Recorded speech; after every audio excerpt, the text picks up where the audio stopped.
And interestingly, it also gave that the more you diversify the system, you had a more yield, and so more canola equivalent yield and more profitability. Knowledge for Resilience, a cross-commodity podcast brought to you jointly by the Peace River Forage Association, the Peace Region Forage Seed Association, the BC Grain Producers Association, and the Northern Cohort. Welcome to episode 15. I'm your host, Nadia Mori. Forage seed production is a bit of a strange bird. Neither is it an annual crop, although it has some components of it. Neither is it a true perennial crop, although it has some components of it. Looking at how forage seed crops could integrate with annual crop rotations is Nitya Kanal.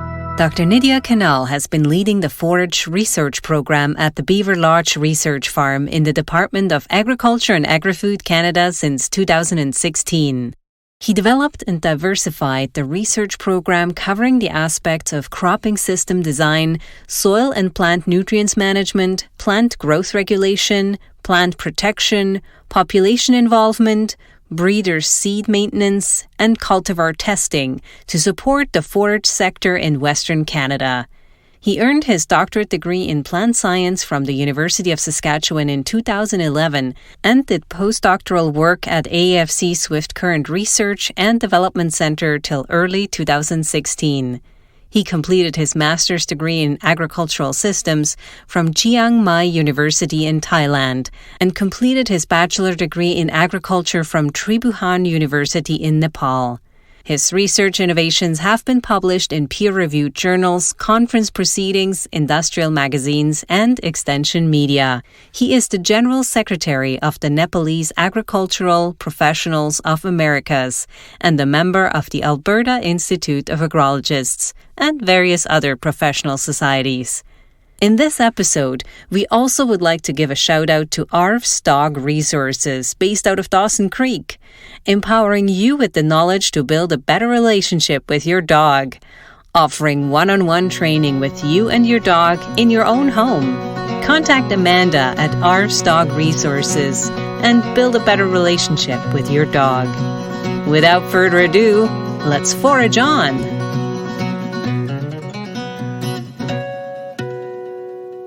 Today, I'm super happy to talk to Nitya, who leads the forage research program at the Agriculture and Agri-Food Canada Research Station up in Beaver Lodge. Welcome to the podcast, Nitya.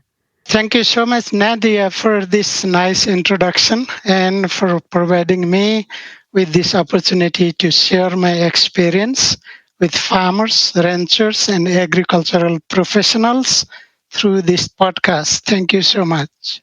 You're most welcome. We're extremely happy to have somebody like you up in the north working with forages. You've done a lot of works in many areas, but today we want to focus on a project where you have been working on incorporating forage seed crops into annual crop rotations. Maybe to start off, do you want to give a bit of background on why you thought that project in particular was important to do? So there are lots of issues, and especially because of this changing climate. And so we need to adapt to that. And then we also need to adapt with new opportunities coming up through technology as well.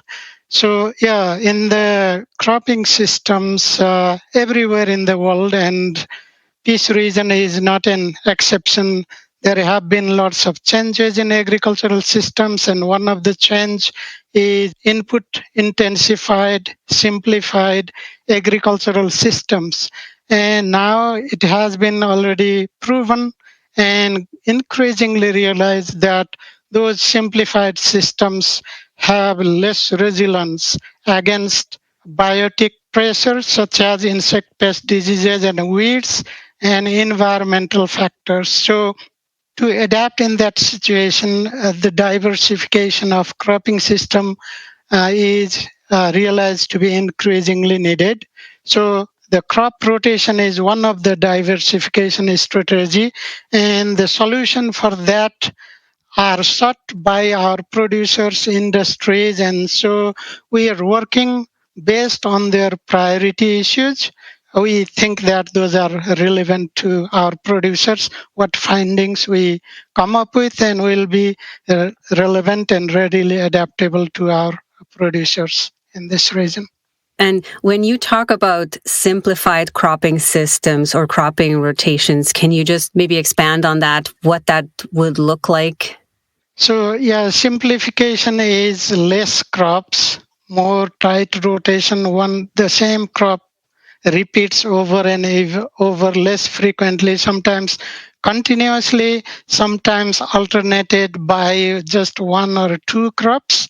So that is a simplified system.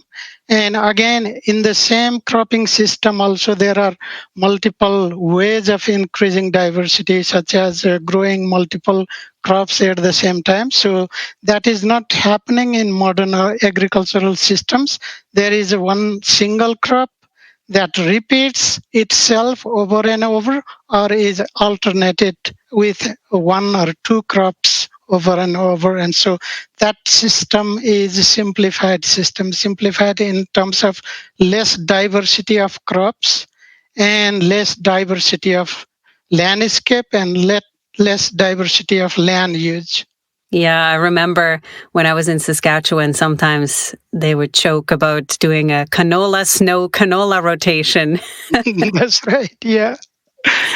So other issues that can come up with these very monoculture focused and maybe very few crops in rotation systems are also increased disease pressures. Do you want to maybe expand a bit on that too? I guess expanding on disease pressures and also the loss of profitability that comes with that.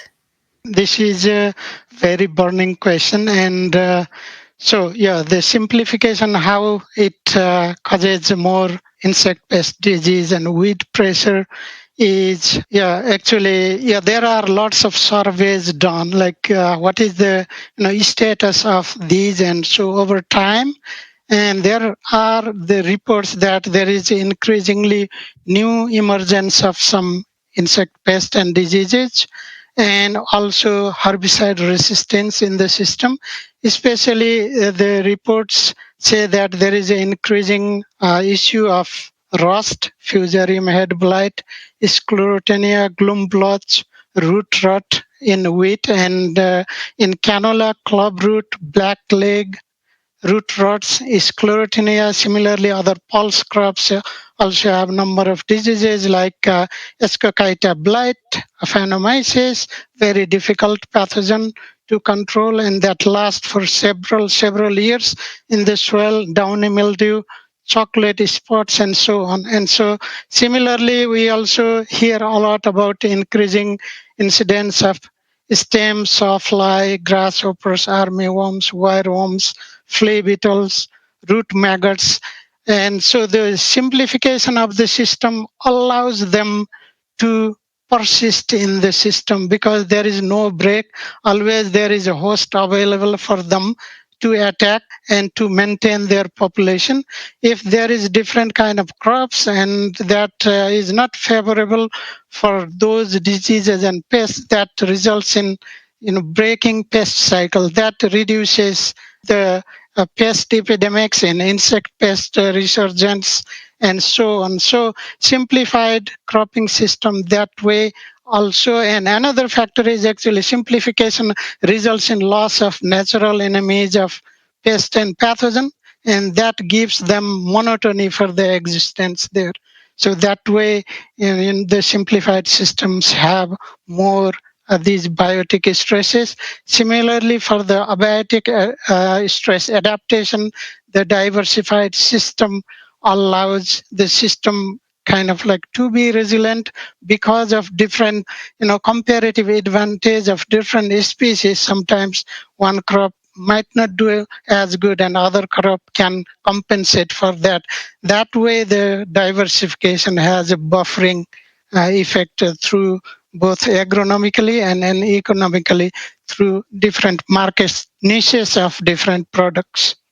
Certainly lots of incentives to make those rotations more diversified and complex.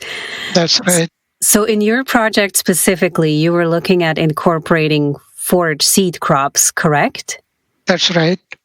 And do you want to just expand maybe what specific rotations were you looking at in your project? How did you set up that trial? We actually utilize the crops that are more popular here. Those we call them keystone crops in Peace region. And so we selected 4 annual crops. Those are wheat, canola, pea, and barley, and 4 perennial crops, including creeping red fescue, meadow broom grass, alsike clover, and red clover. So we arranged them in such a system that we wanted to have a certain reference check to compare with. So that's why we chose wheat canola alternating sequence as a reference check and standard check, and little bit improved more diversified check of annual crops is pea followed by barley followed by wheat and then canola. That like 4-year type of rotation. We compare that rotation with integration of grasses, either creeping red fescue or meadow broom grass, or perennial legume seed crops. Those are alsike clover or red clover. And we also, in the long-term combination, we made a kind of transition from, let's say, a grass integrated phase to perennial legume integrated phase as well in the long run in 8 years rotation. So that way we made some 8 rotation sequences and we compare them. And so that way, actually, those cropping system sequences we chose, we little bit modified also. We have 4 years of, cycles of those rotations.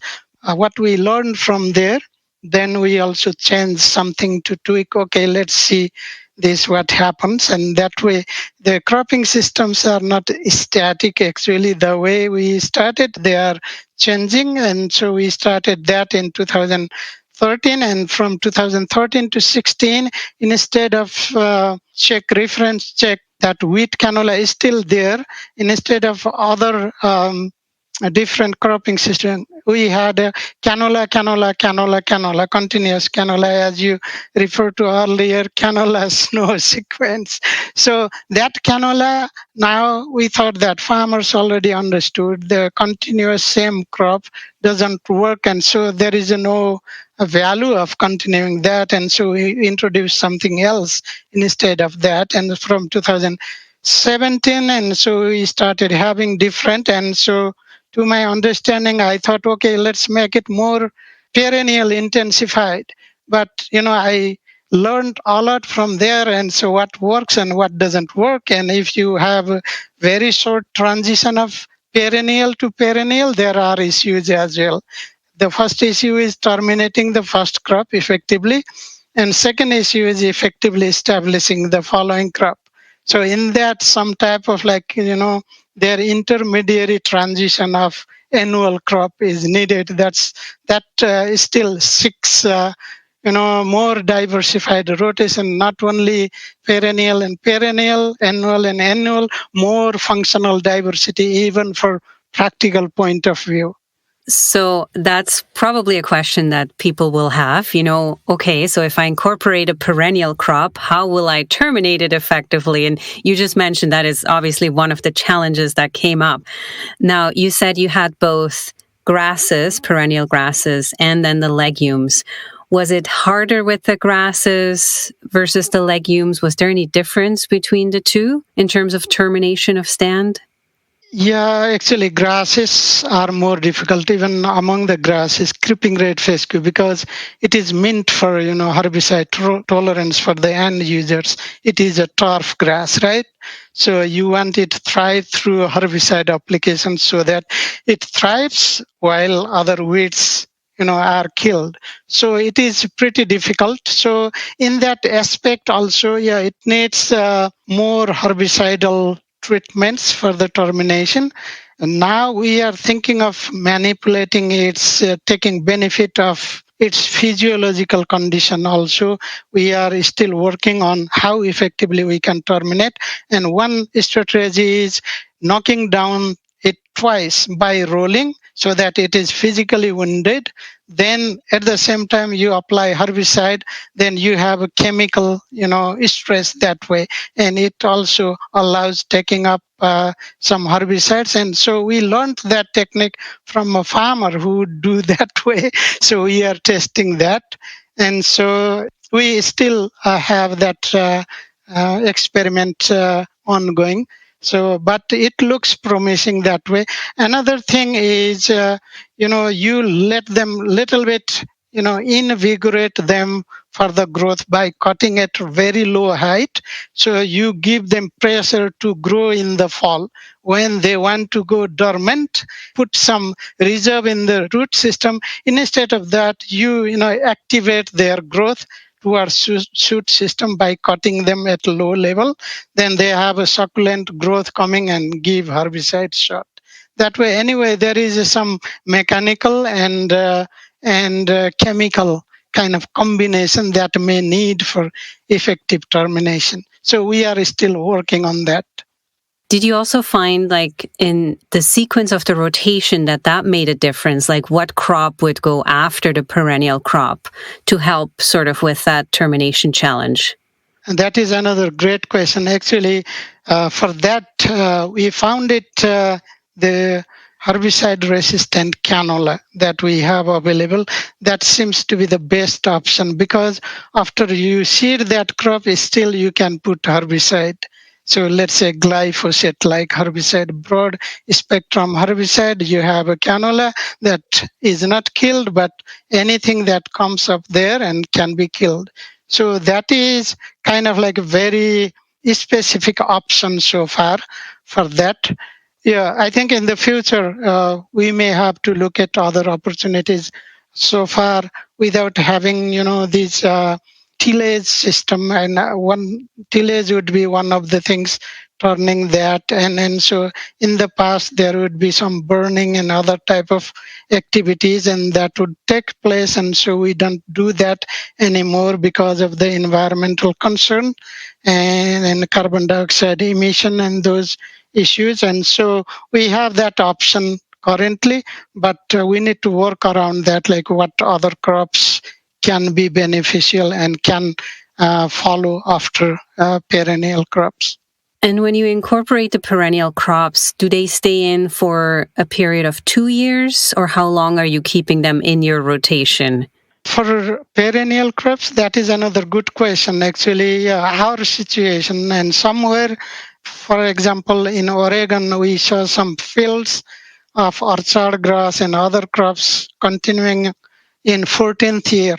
So yeah, continuous. Once they seeded and they maintained that, it was continuing. And in our system, what I found is, it gets root boundness quite quickly, and perennial crops would not produce much. There is a competition between vegetative growth and seed production, seed tillers. So you will not have much tiller production, seed tiller production after 2 years. So usually for creeping red head fescue, we harvest it for 2 years with good management. And for meadow broom grass and other broom grasses, many of those, and that is for 3 years of production. That means always there is 1 year of establishment. You don't harvest anything in the establishment year. So for Timothy, you can harvest up to 3-4 years in under good management condition. But in our standard practice, it is 2 to 3 years. We do not recommend going beyond that for seed production, because that may result in loss of productivity and revenue. In your project, you were specifically looking at incorporating perennial forages for seed production. Mm-hmm. Was that an economic decision? Because then you have also another cash crop, so to speak, that except for the establishment year, but afterwards you will have something to harvest, versus just having perennial, say, hay stand or pasture stand that might be utilized differently. So that is a great question, and actually through experience, we realized that if there is a livestock integration, or the system is further diversified into seed crop phase to forage crop phase. So that way, what you could do is, let's say, seed crop doesn't produce any effective tillers, but there is still good amount of vegetative production. So in that, let's say if it is a grass crop, you can introduce there maybe clover or others, and so they grow together. Or if there is a clover growing, and introduce grass crop, and that way you can introduce and prolong your production for multiple years. And in the current situation, actually we had that concept in mind, and we submitted one project to beef cluster, and they thought that we are small and too specific for peace region for that, and so they did not fund. And that was a kind of explanation given. So our colleague was lead in that, and so I had nearly 50% of the components in that, but that was not funded. But we actually this project experience gave us that type of intuitive idea. Okay, it might work, and so in the future, that is livestock integration or more further diversification are considered to be a better solution for the future. So that could be one option I think we need to look into in the future. You've been working at this for quite a few years. Like you stated, this started quite a few years back. What are some of the other things that you were following along and measuring with the integration of the perennial forage crops?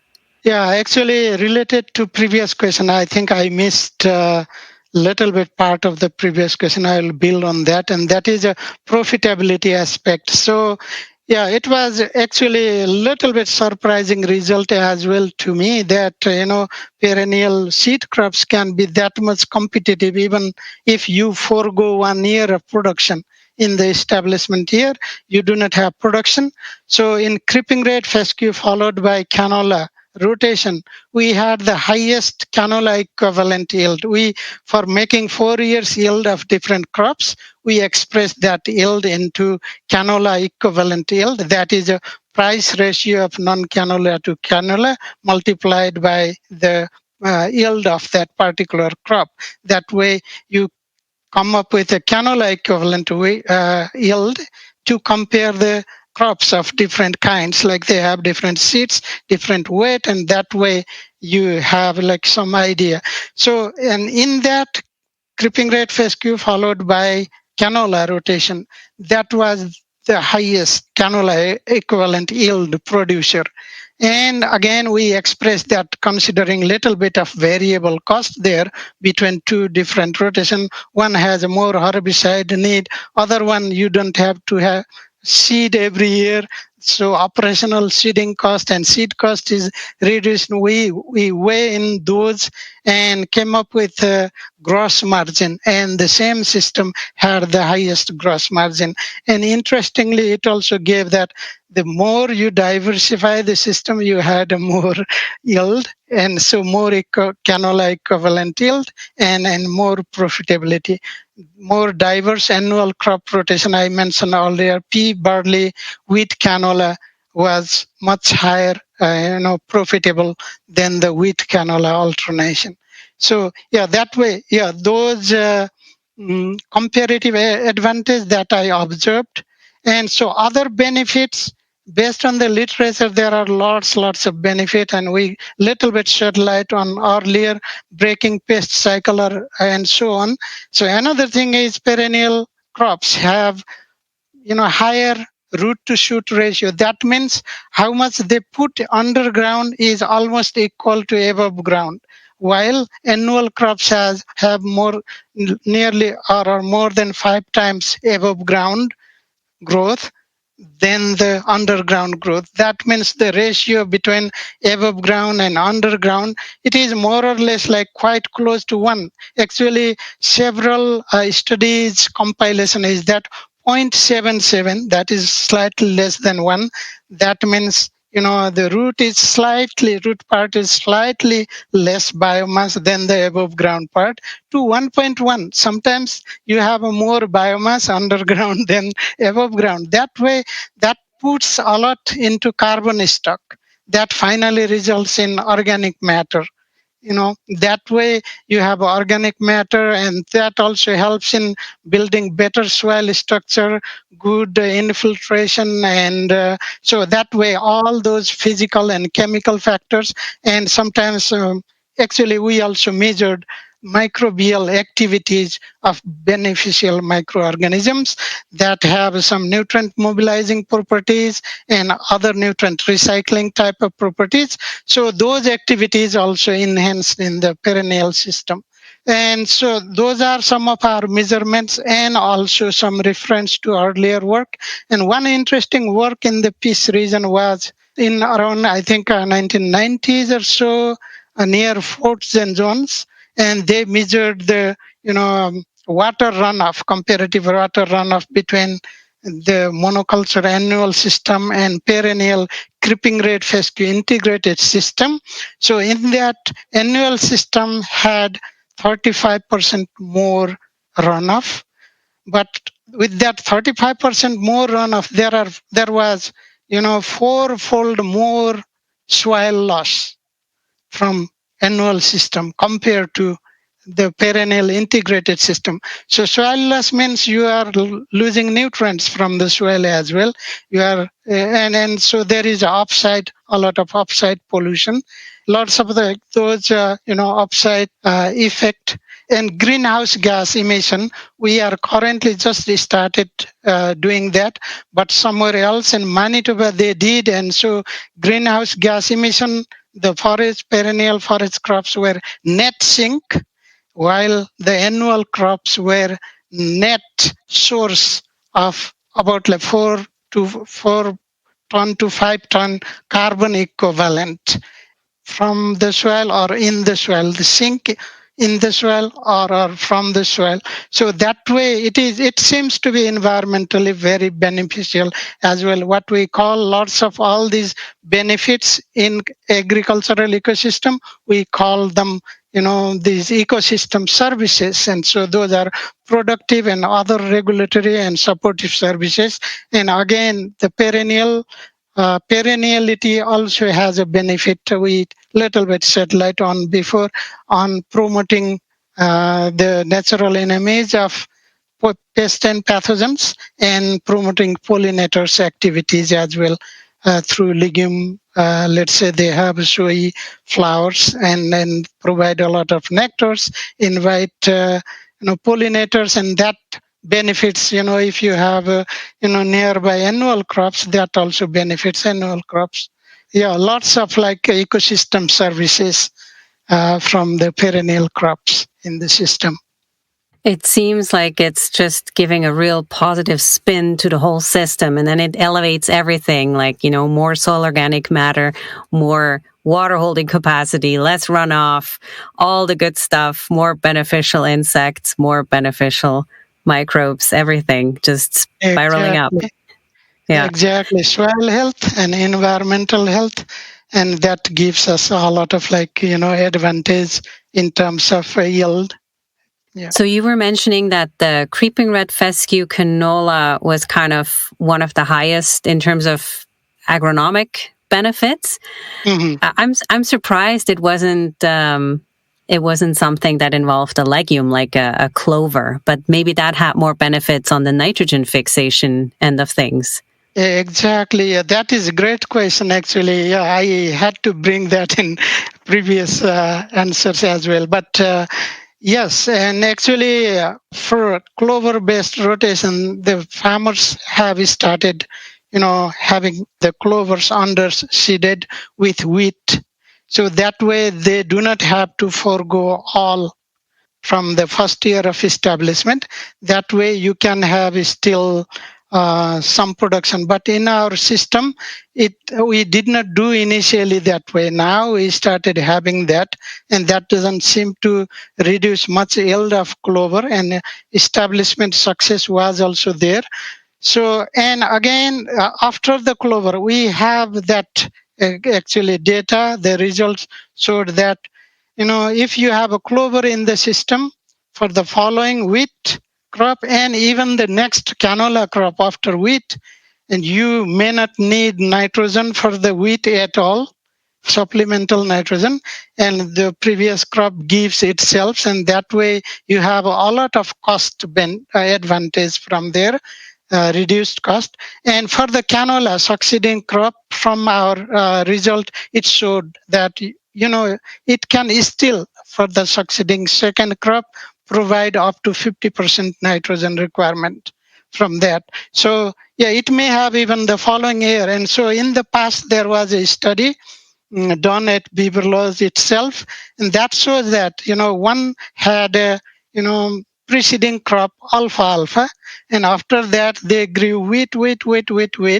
and for 15 years, and it was another stream was all wheat starting from there. So where there was alfalfa up to 8 years, there was 66 to 114% more yield than continuous wheat. So, it lasted, the effect of legume benefit lasted for 8 years. So that shows the evidence that, multi years of effect of having legumes in the cropping system. So that 15 years, after 8 years only, they even out and there was no difference detected. So that those are interesting results from our past studies. So there are huge benefits of legume integration in the cropping system. Some of them are well documented and some of them are not still documented. Some environmental aspects, let's say, what would be the effect on greenhouse gas emission, carbon sequestration. Those aspects are, need further research, future research, but agronomic economic benefits are very extensively studied around the world. But again, with the exception of forage seed crops, no studies on with the inclusion of forage seed crops. There are studies with forage crops themselves as a perennial and with annual crops, grain crops, and other cash crops. But for forage crops, there are very limited studies still. So yeah, we are hoping that our study bridges that gap a little bit. That makes a lot of sense. And wow, 8 years afterwards, still having an effect. So showing that it's well worth the little bit of trouble of incorporating that perennial crop, even if it is a little bit of extra work to terminate it, maybe. That's right. Yeah. Certainly that pays off ultimately in various ways. So is your project, is it still ongoing, or where are you at right now in the project cycle? Yes, and so we had a first phase of the project. Always these projectized things like you get for 3 to 5 years like that. And initially we had a 4-year term and we got it extended and refunded again and till 2020, and from 2021 to 26 we got funding for 5 years, and this study is still continuing. So we are building on things over the years. So let's say in the first cycle, we looked at just yield and gross margin aspects, more agronomic aspects. And in the second phase of the project 2016 to 2020, we looked at those all what we are looking at. And so then we added those soil properties aspects like different enzyme activities, organic matter, soil structure, and those aspects. And in the newer phase, current phase from 2021, so we have included additionally more intensive soil health parameters there, and also greenhouse gas emission component there. What happens with the greenhouse gas perspective under different cropping systems? Yeah, that we have a plan to integrate into a model so that you have like integration of all information, the piece of information together, and what will be the resultant effect in terms of economics, in terms of yield, in terms of greenhouse gas emissions, soil health, and everything as a package. Excellent. So farmers should stay tuned for all that Mhm. information still coming. Yeah, we have. I think, yeah, we are ourselves excited, and it will be exciting result for everyone, I think. Were there some things that really surprised you so far in the years that you've worked on this project, like things you didn't expect would come out?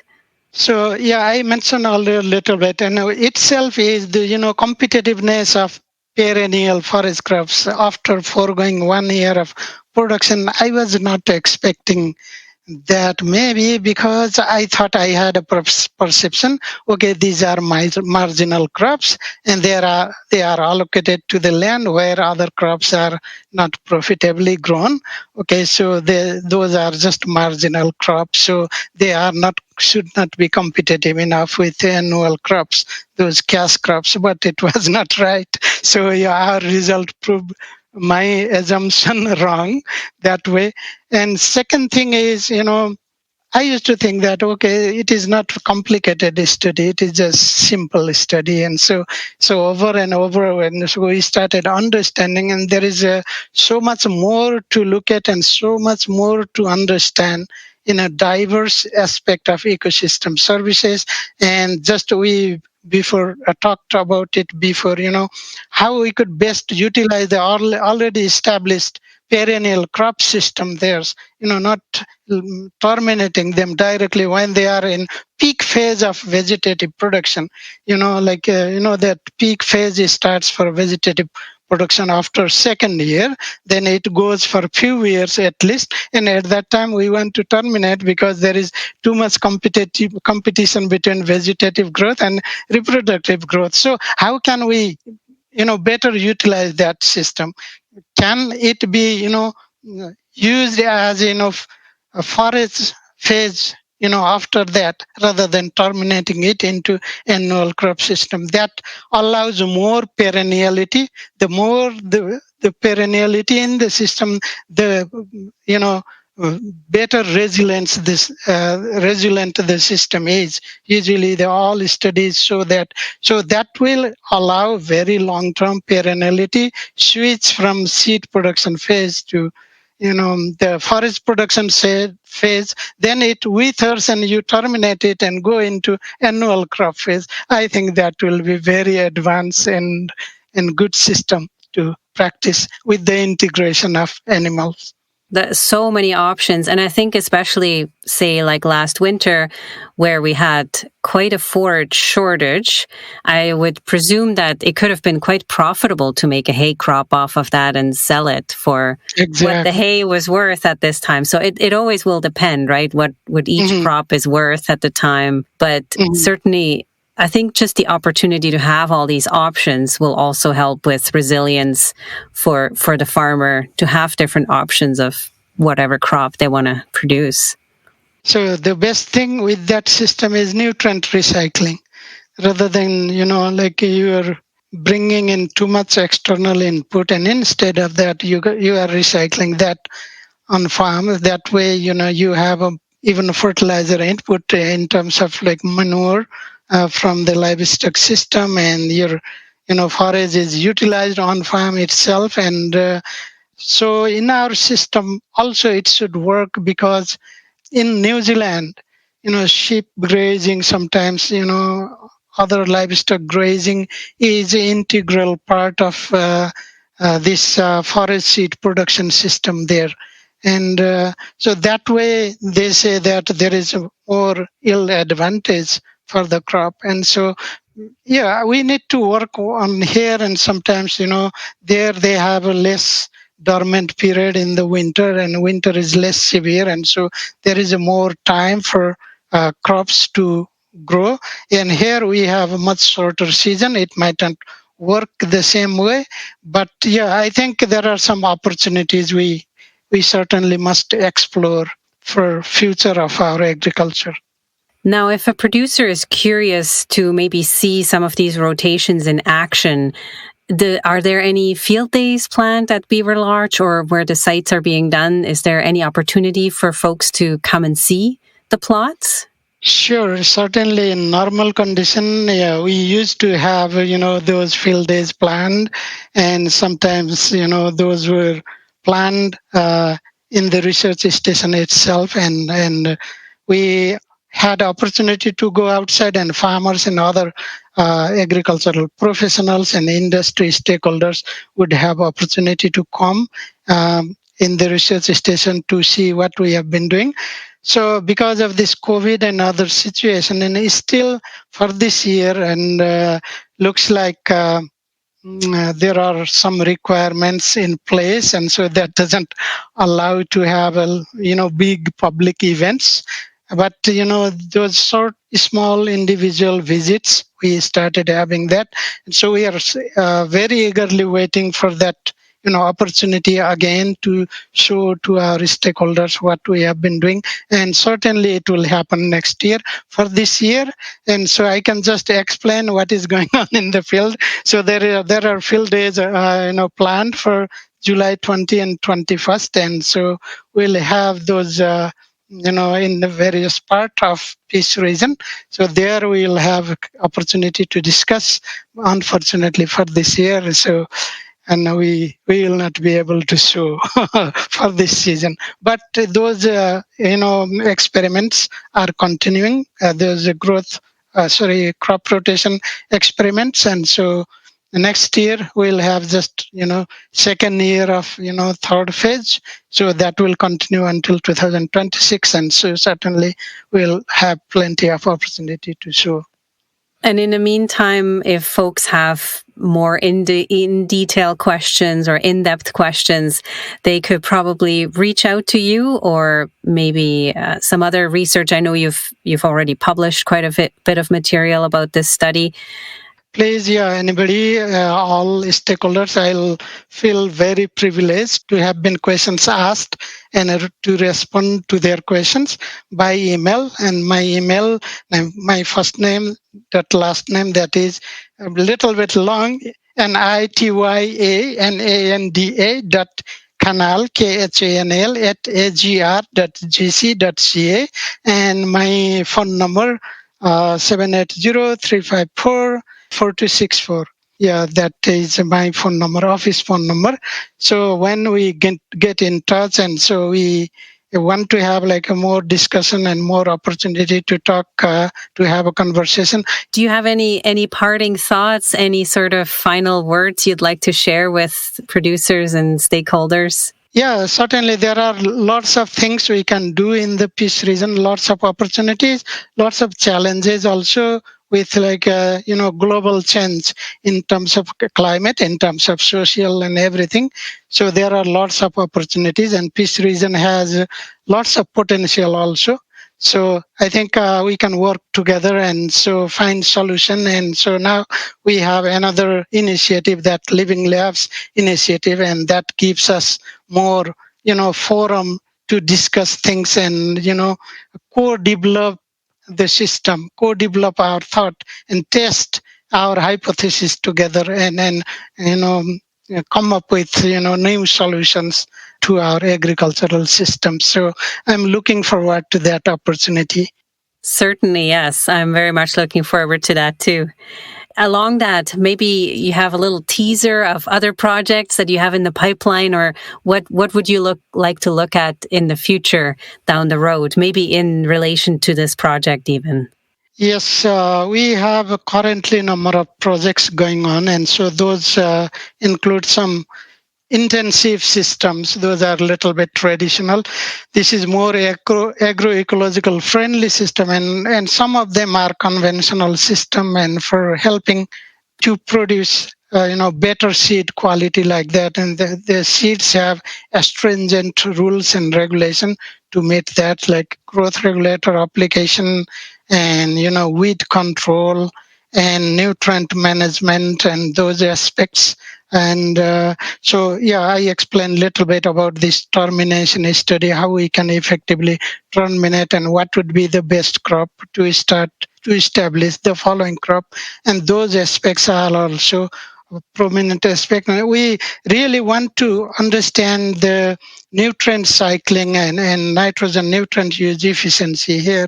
So the practice here is applying nutrients in the fall, And so while nitrogen is very sensitive, very mobile nutrient, and it has lots of pathways, incoming pathways to the system and outgoing pathways as well. So we want to quantify and what is the contribution of each incoming pathway.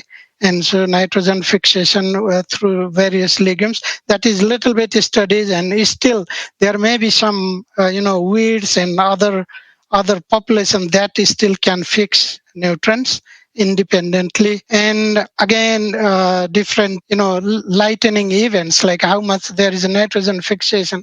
That way we can work out, okay, how much nitrogen input we need to give and what will be the loss through the system. And so this fall application, how much is nitrous oxide emission, that has more significance. This is one is loss itself of nitrogen. Second is environmental greenhouse gas emission. And that way, what makes the system running by applying fall fertilizer, and so what keeps the fertilizer in the system that way, and going through all these thawing and freezing cycle and lots of leaching events, lots of runoff events. And so we want to study that in more detail in the future. So that way, we might come up with some nutrient use efficiency solutions. Definitely sounds like you have no shortage of projects and ideas and things that still need studying. Yeah, lots of, need a lot of effort, a lot of time. And again, certainly funding is very important. And again, the team, we work together, and so far we have been working together very effectively with Peace Region Forest City Association. So some colleagues, actually Calvin Yoder, who would work with Alberta Agriculture, and currently he's working through SARDA and Peace Region Forest City Association. And there are new colleagues coming again like you, and so we are excited to work together and to produce even better results in the future. It's not a given that we have some excellent forage researchers right here in the Peace region. So I really appreciate your time today, Nitya, and sharing this exciting and long research project, which is also not always a given that we have these multi-year projects. So really exciting stuff. Thank you so much for sharing the information with us today. Yeah, thank you so much, Nadia, for having me for this podcast. Welcome back. As Nitya mentioned, he is more than happy for producers and growers to reach out with questions. You can find his contact information in the show notes. Also, stay tuned for more of his research and findings to be published. Up next will be a discussion with Rob Dunn, an independent agronomist in southern Alberta. Our chat will focus on integrated pest management and how to find a balance between using the best method to protect your crop and your wallet, while also being mindful of regenerative agricultural practices. If you found value in this or other episodes in our Knowledge for Resilience podcast series, please share with your friend, family, and colleagues. You can find us on various podcast platforms, including Podbean, Spotify, iHeartRadio, Google Podcast, or, of course, on the 4 Partner Association websites. Wherever you tune in, make sure you like, subscribe, hit the bell, or follow us so you never miss another episode. Funding for this project was provided by the BC Hydro Peace Agricultural Compensation Fund. Thank you so much for making this project possible and supporting local agriculture in the Peace and beyond. For feedback or suggestions on other great Peace region-related agricultural topics, email us at coordinator@peaceforage.bc.ca. Until next time, stay informed, stay resilient.